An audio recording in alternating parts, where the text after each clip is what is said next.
Hello बच्चों, देखते हैं क्वेश्चन के अंदर क्या गिवन है। Gravitational force between a point mass small m and capital M separated by a distance is f। ये क्या दिया हुआ है हमें? ग्रेविटेशनल फोर्स, दो मासेस m और m के बीच में कितना फोर्स दिया हुआ है।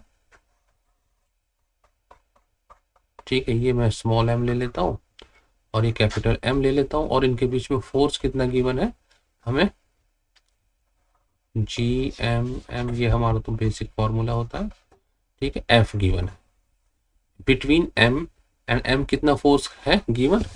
F गिवन है। Now if a point mass 2m is place next to m, जो स्मॉल m है इसके पास में हम क्या है, एक 2 मास और ये हम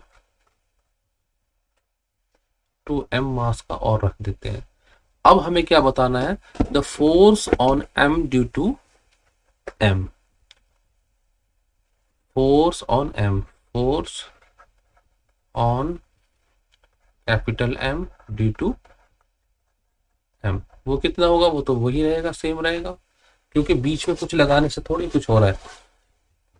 ठीक है, अच्छा, force, total force on capital M, वो कितना होगा? Force due to small m plus force due to 2m। तो फोर्स ड्यू टू m कितना था? F था।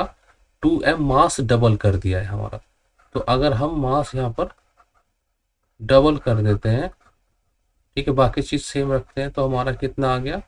GMM बाई आर स्क्वायर, वो कितना हो गया? 2/2f।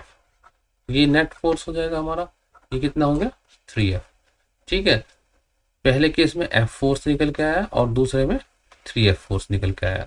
अब ऑप्शन हम देख लेते हैं क्या क्या गिवन है। पहले में क्या दिया हुआ है? 2f एंड f, नहीं, हमारा क्या आया है? f and 3f। B option क्या दिया हुआ है? f एंड 2f, नहीं, ये भी नहीं होगा। ठीक है, तीसरा क्या है? f एंड 3f, यही हमने कैलकुलेट भी किया, ये हमारा ऑप्शन सही है। डी और देख लेते हैं, F and F equal force रहेगा इन केसेस में, नहीं, ये भी पॉसिबल नहीं है, क्योंकि बीच में 2m है और इसका भी इफेक्ट होगा, ये तो बिल्कुल ही, ठीक है, सीधे तौर पर गलत आ रहा है। आई होप बच्चों आपको समझ में आ गया होगा। Good luck, good bye.